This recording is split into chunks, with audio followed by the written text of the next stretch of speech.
Sim, estamos de volta à Escócia. Mas o que pega mesmo é um mistério de berço. Blood of My Blood começa com Ellen puxando a história e Castle Leoch fervendo. Mas a gravidez confirmada da Julia pode sacudir a árvore genealógica de Outlander. Hoje eu analiso os episódios 1 e 2, reúno as pistas do que essa gestação significa e, claro, falo do irmão secreto da Claire. Quem diria que, a essa altura, a história dela seria abalada por um personagem que nem conhecemos? Ou será que já conhecemos, hein? Blood of My Blood começa fazendo aquilo que muita gente sentia falta em Outlander. Recoloca a Escócia como ambiente central da trama e traz de volta o mistério da viagem no tempo como peça principal, sem deixar de lado os romances e os conflitos. Logo nos 2 primeiros episódios, conhecemos de verdade os 4 nomes que sustentam a prequel: Ellen Mackenzie e Brian Fraser, pais do Jaime, e Julia e Henry Beauchamp, pais da Claire. Junto com eles, reaparecem versões jovens de rostos conhecidos em Castle Leoch, e a sensação é de estarmos em casa. Tem clã, tem intriga, tem honra e tradição pesando em cada decisão. O clima no clã Mackenzie ajuda muito a entender esse mundo. O Dougal jovem é um furacão, impulsivo, carismático, meio perigoso. Uma versão ainda imatura do que já conhecemos. Já o Colum dá sinais do estrategista frio que lembramos. Ele começa quase inocente e, quando vemos, já manipula pessoas e eventos a seu favor. Essa tensão entre os dois define o clima da casa e, de quebra, deixa claro por que Ellen, apesar de ser a filha mais preparada, vive sendo barrada. A ferida dela nasce numa frase curta do pai: "Pena você não ser homem." E isso orienta tudo o que ela faz dali em diante.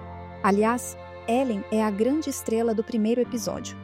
Os conflitos internos e externos que ela enfrenta numa família devastada pela perda do patriarca são, na prática, o motor que empurra a história para frente. É nesse contexto que Brian Fraser entra e o romance acende.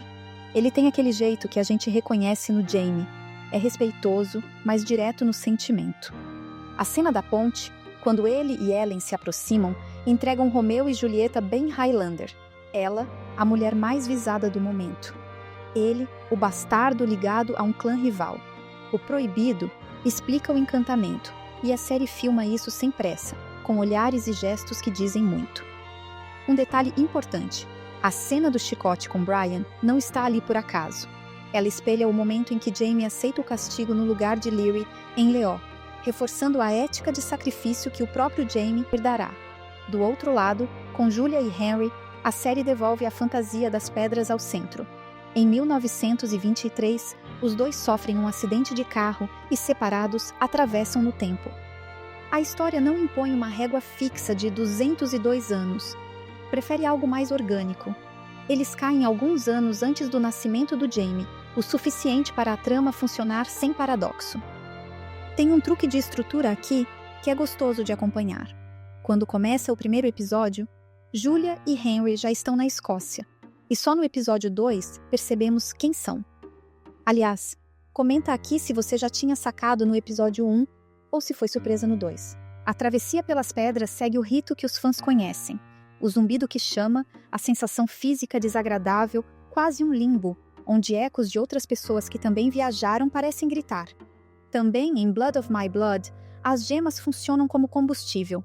A pedra do anel de Julia some e, entre os fãs, circula a teoria de que o relógio do Henry pode esconder quartzo, o que ajudaria na travessia dele. Quando Julia escreve nas pedras a sigla para a frase "Sealed with a kiss", selado com um beijo, a série alimenta essa veia poética com que Outlander costuma tratar o romance. Em relação às personalidades de Julia e Henry, a série destaca habilidades que reconhecemos em Claire. Julia tem memória afiada e lê mapas com facilidade. Henry enxerga mentiras e intenções num segundo. Nada disso está ali à toa. Agora, um dos recados mais fortes desses 2 capítulos está no contraste de como o passado recebe viajantes diferentes. Julia bate de cara com a barreira do idioma, com o risco de violência e com o fato de ser uma mulher sozinha num lugar hostil. É impossível não lembrar da chegada da própria Claire. Henry, por outro lado, chega com as vantagens sociais de ser homem naquela época, e é rapidamente aproveitado pelos Grant como alguém útil. A série não suaviza esse desnível. O passado é perigoso, mas não do mesmo jeito para todo mundo. Enquanto isso, vemos o Castle Leó cheio de vida. Murtagh e Jocasta têm aquela química que parece explicar eventos que a gente viu em Outlander, começar esse romance que não está nos livros. É interessante de ver. Depois dessas cenas em Leó, o episódio nos leva às terras dos Fraser de Lovat. Lord Lovat surge com ares de raposa velha, calculista, testando limites e pesando alianças o tempo todo. Ali também conhecemos a mãe de Brian, que trabalha como chefe dos serviçais. É ela quem alerta Julia sobre o risco de estar sozinha com Lord Lovat e o que ele espera das serviçais. Um clima de ameaça que deixa a viajante ainda mais vulnerável. Já o pretendente do clã Grant, insistente, acaba pressionando o ambiente e, na prática, empurra Ellen a procurar Brian na ponte. E também vemos um jovem Ned Gowan, o mesmo advogado que mais tarde se torna amigo de Claire e Jaime. Aqui, ele já se move entre lei e dinheiro, fala em códigos e resolve tudo longe dos holofotes, com diplomacia afiada. Outro acerto é a maneira como a série trata a língua. Aqui, o gaélico escocês é barreira de verdade. Julia não entende e não é entendida. I don't know Gaelic, I'm afraid. Do you speak any English at all? Sassanach. Please, can you help me? E isso deixa tudo mais perigoso e mais crível. Até Sassenach volta como aquela palavrinha selo que cria ponte entre viajantes. Quase um apelido íntimo que ajuda a lembrar que eles são, sim, estrangeiros em qualquer época. Ainda sobre as regras de viagem, a prequel reforça uma lógica menos matemática e mais de sentido. Ninguém salta por uma conta exata. As pessoas são puxadas para o tempo em que precisam estar para cumprir seu papel. No universo maior de Outlander, já vimos idas e vindas com mais e com menos de 200 anos. Muita gente especula que Julia e Henry talvez cuidem de Claire indiretamente, com ações pequenas que produzem efeito dominó lá na frente. E sim, cartas são um caminho natural para isso, porque respeitam a história já contada. Falando agora da atmosfera, existe o consenso de que a Escócia tem um tempero que muita gente sentia falta nas temporadas americanas. As paisagens, os rituais, a música que nasce dentro da cena e, principalmente, o modo como o desejo é filmado. Tudo isso devolve aquele encantamento rústico da primeira temporada. E quanto à abertura musical? Bem, o assunto ainda divide opiniões. Sim, a abertura conversa com o tema clássico, mas busca uma identidade própria. Já a sequência de imagens é linda e combina com a ideia de que estamos voltando ainda mais no tempo. O que você achou dessa abertura? Responde para mim nos comentários. No final das contas, esses 2 capítulos fazem 3 coisas muito bem. Primeiro, constroem 2 romances diferentes e que se completam. Ellen e Brian vivem uma epopeia íntima em meio à política dos clãs. Julia e Henry vivem uma aventura de sobrevivência, em que desejo e inteligência aprendem a falar a língua do passado.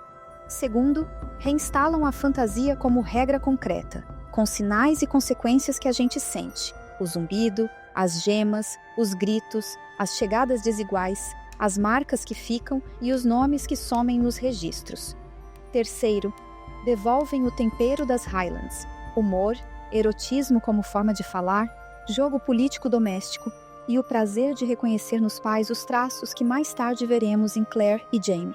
Por enquanto, o veredito provisório é que a gravidez da Julia é fato, mas ainda falta saber a identidade e o destino do bebê. Pelas datas, não é o Fergus. Ligar a alguém central exigiria uma reescrita retroativa da história já estabelecida. Sem o sexo do bebê revelado e com a série mostrando como registros somem, vejo 2 caminhos possíveis. Primeiro, pode ocorrer a perda da gestação, com impacto emocional na trajetória dos Beauchamp.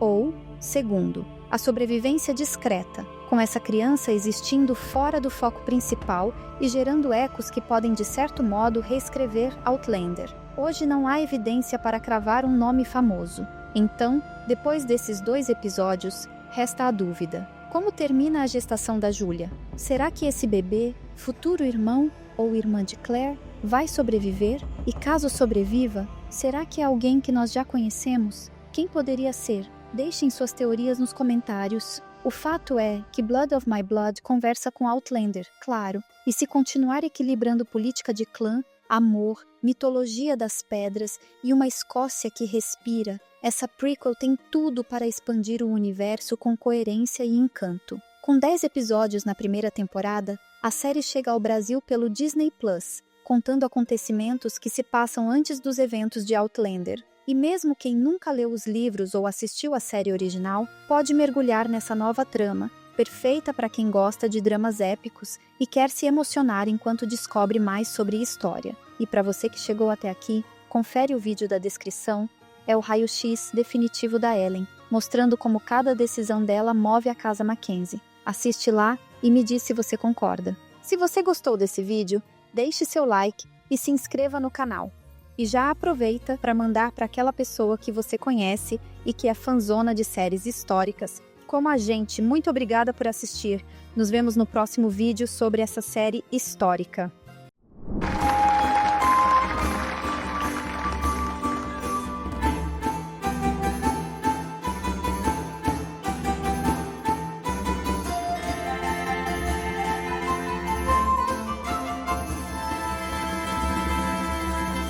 Anjiva! Anjiva!